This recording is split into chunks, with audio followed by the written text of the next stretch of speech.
Très chers amis, bonjour. Je reviens vers vous pour cette courte vidéo, juste pour, disons, diffuser l'information.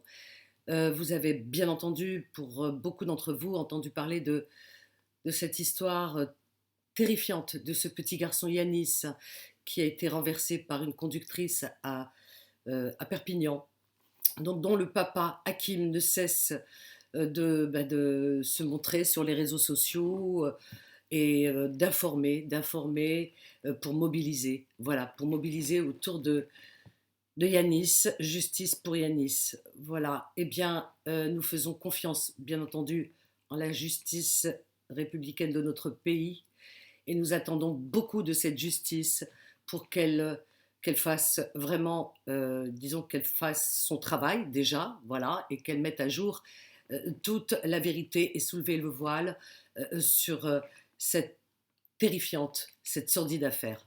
Voilà. Ce petit garçon qui a été renversé, je ne vais pas vous répéter encore une fois le déroulé. Vous en savez autant que moi peut-être. Sinon, eh bien, je vous invite à aller sur mes murs de Facebook, sur mes comptes. Donc, vous allez trouver les vidéos du papa et toute l'histoire racontée à travers certaines presses écrites surtout, puisque la télévision, eh bien, les chaînes de télé n'en parlent pas, ont décidé de boycotter cette affaire, on ne sait pas pourquoi. Voilà, hormis dans TPMP où le papa a pu s'exprimer. Et eh bien, ce papa, et les chaînes algériennes aussi en parlent en ce moment, ça bouge beaucoup en Algérie, puisque beaucoup de journalistes, beaucoup de chaînes algériennes, eh bien, informent. Voilà. Eh bien, vous me direz pourquoi les chaînes algériennes? Oui, le papa est algérien, la maman aussi, d'origine algérienne. Voilà, ils sont de double origine, double culture. Et donc l'Algérie, les journalistes algériens sont mobilisés, bien sûr, et ont pris cette affaire vraiment très au sérieux. Et hier soir encore, le papa était sur la chaîne El Wataniya et s'est exprimé librement et longuement sur cette histoire, sur cette affaire. Et je remercie aussi Linda Sirine, qui s'est exprimée aussi sur cette chaîne et qui se mobilise énormément. Linda est une maman dont l'âge des enfants sont de la même génération que ce petit garçon. Et donc, elle a pris cette affaire, comme d'autres d'ailleurs, d'autres affaires, elle a pris très à cœur. Voilà, je tenais à la remercier et à remercier beaucoup d'entre vous qui se mobilisent. Donc, je tenais absolument à vous demander voilà, d'être très attentif concernant la date, la période, je ne sais pas, la date très proche. En tout cas, prochainement, nous en saurons plus concernant cette marche qui aura lieu, qui va être organisée, qui aura lieu à Paris. Voilà, nous allons marcher dans Paris pour justice autour de Yanis. Voilà, pour que la justice se fasse le plus normalement possible. Voilà, nous faisons confiance en la justice, encore une fois, de notre pays, bien entendu, c'est une justice qui dépend de la République, donc nous sommes protégés par celle-ci et nous lui faisons entièrement confiance. Donc nous en attendons beaucoup. Ce petit garçon de 8 ans qui est mort d'une manière euh, effroyable et, et c'est une affaire qui est... Rien n'est normal dans cette affaire, voilà ce que je veux dire. Rien n'est normal, puisqu'il est traversé avec sa maman et ses deux petites sœurs. La maman tenait un bébé dans ses bras, sa petite sœur, et et sa petite sœur par la main. Donc, elle était juste derrière Yanis, vous voyez, à 2 pas d'un enfant de 8 ans, hein, donc pas loin, ils marchaient l'un derrière l'autre sur cette voie piétonnière, puisque c'est un passage piéton. Passage piéton. Euh, alors, il y avait une voiture qui venait, je crois, de la droite ou de la gauche, je ne sais pas, une première voiture qui venait dans l'autre sens et qui s'est arrêtée pour laisser passer ces piétons, cette famille. Donc, ils se sont engagés tranquillement, sereinement, puisqu'ils étaient protégés sur le passage piéton et la voiture qui s'était arrêtée normalement, donc ils traversent comme on fait tous. Et de l'autre côté, dans l'autre sens, une voiture est arrivée à vive allure, du double de l'autorisation de limitation de vitesse, puisque c'est à 30. Et elle ne s'est pas arrêtée, elle a forcé le passage. Donc le petit garçon était à 2 pas de sa maman, donc c'est lui qui a pris de plein fouet ce véhicule, donc il l'a renversé. Il aurait pu être sauvé puisque Bon, peut-être, bon, bien sûr, avec des fractures, mais il était en vie. C'est ça qu'il faut retenir, il était en vie. Donc il a été soulevé, il a rebondi sur le pare-brise, il est retombé, mais il était en vie. Voilà. Donc il n'y avait pas d'organes ou quoi que ce soit qui était vital, qui était atteint. Par contre, la conductrice a décidé de ne pas s'arrêter. Elle a continué sa route au lieu de freiner. Moi, je ne sais pas, je vois n'importe quel obstacle, un chat sur la route, je m'arrête. Si je vois que c'est presque trop tard. Enfin, comment dire, on respecte toujours la limitation de vitesse, mais limite, si on l'a bousculé, on s'arrête. Voilà ce que je veux dire. On s'arrête pour limiter les dégâts. Chose qui n'a pas été faite ce jour-là, puisqu'elle ne s'est pas arrêtée. Elle a forcé carrément le passage encore une fois et elle lui a roulé dessus. Voilà, très important ce passage. Elle lui a roulé dessus la première roue avant, puis la seconde arrière. Donc elle lui a laissé aucune chance de survie. Ce petit garçon a eu les côtes complètement écrasées, euh, les poumons, tout ça, tout a éclaté par le deuxième choc, puisqu'elle a roulé sur lui. Si elle s'était arrêtée à ce moment-là, où le premier choc, l'enfant aurait été sauvé avec quelques bobos et quelques fractures. Donc elle lui a laissé aucune chance. Elle a décidé de continuer sa route. Voilà. Et donc elle l'a traîné sur quelques mètres. Ce petit garçon qui criait sous la roue, qui criait sous la voiture, qui hurlait, et sa maman qui criait aussi, lui criait de douleur, mais sa maman qui criait de détresse et qui courait derrière la voiture. Elle a carrément déposé son bébé par terre, dans un endroit bien sûr sécurisé, et elle a couru vers cette voiture en hurlant, en disant arrêtez, arrêtez, mon fils, voilà, elle est sous la voiture. Enfin, vraiment, elle a crié, personne ne pouvait pas entendre ses cris, il y a des témoins. Donc, elle ne s'est pas arrêtée, malgré les cris de la maman, malgré qu'elle est roulée sur le petit, enfin, le premier choc, tout ça. Elle a continué, elle est allée s'arrêter pour se sécuriser, elle, à 600 mètres plus loin, quoi, voyez-vous.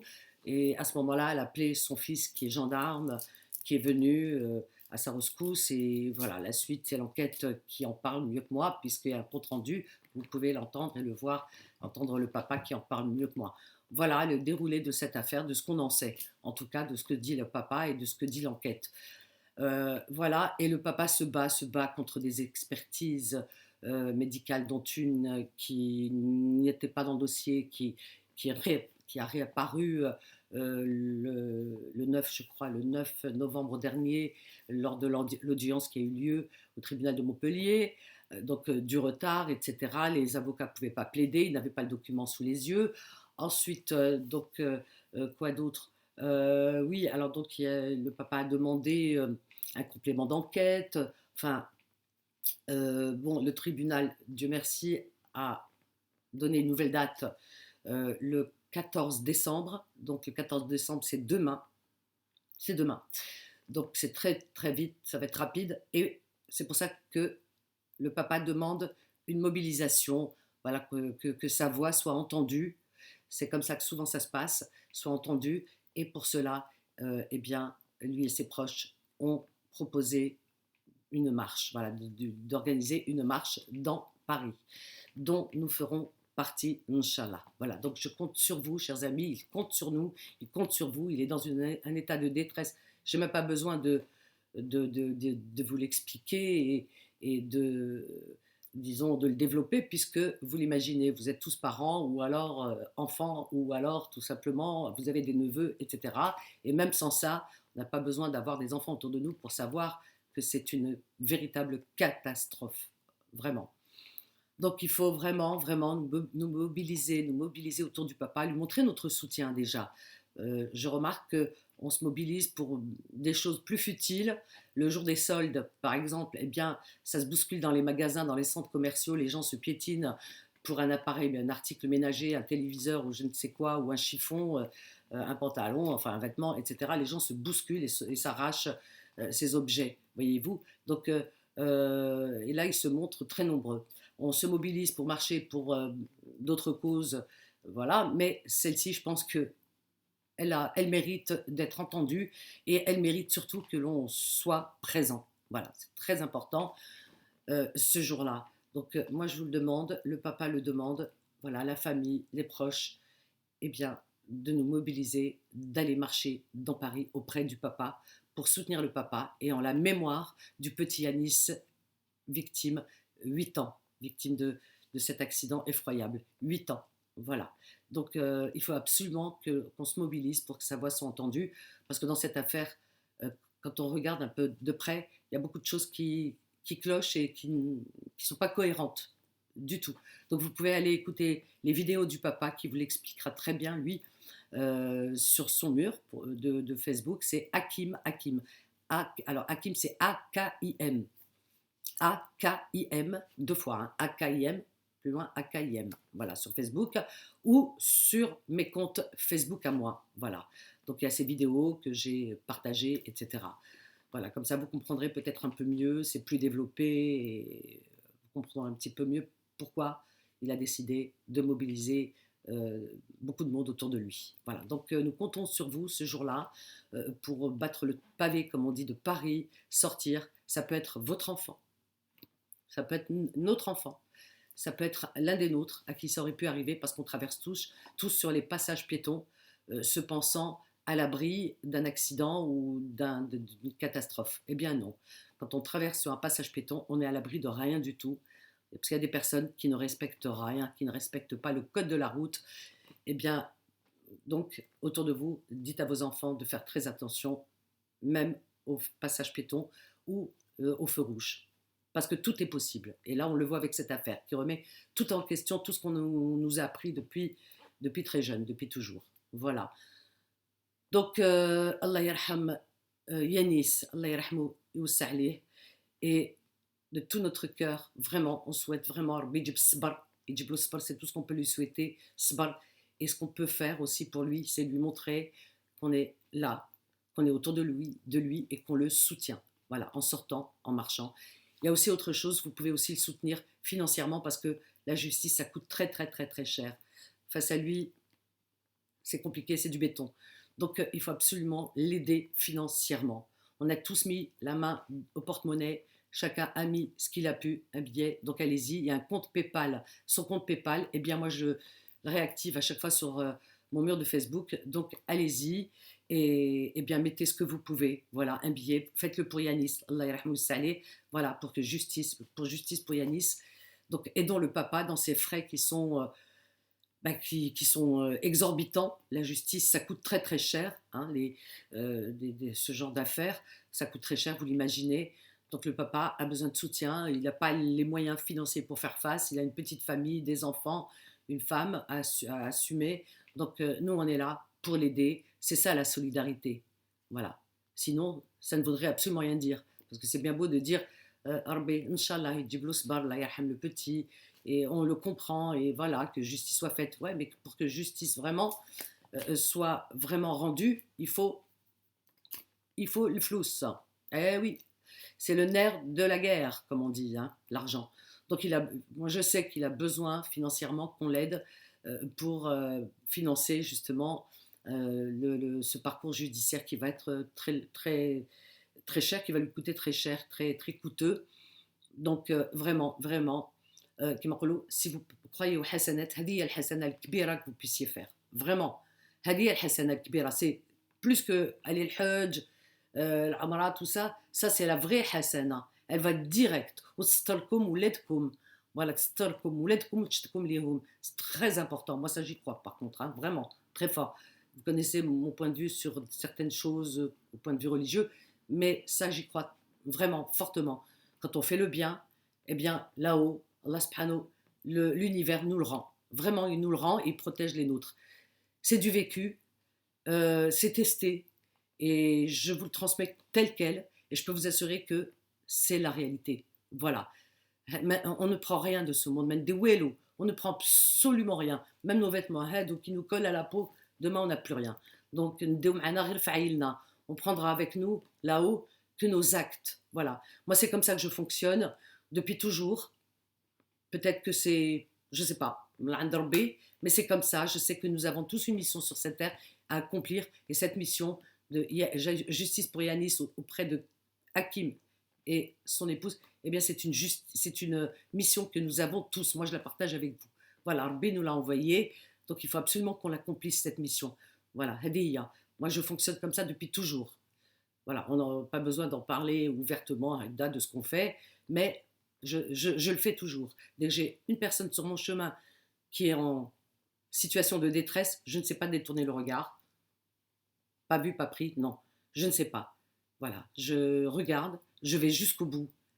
Parce que je me dis, Allah subhanahu me l'a mis sur ma route. Lui, c'est pourquoi, moi je ne sais pas, mais voilà, je comprends le message. Hadiya. Donc le message, moi je vous le transmets. Ya khawti, hada khayna. C'est pas, voilà, il faut absolument, c'est un homme vraiment très bien. Moi j'ai longuement parlé avec lui. C'est un homme intègre. C'est un, il aime Rabbi, il khaf Rabbi. C'est un pieux. C'est un homme responsable qui aime sa petite famille, qui est respectueux. On ne va pas l'abandonner. Hada, c'est notre frère. On ne peut pas l'abandonner. C'est juste pas possible.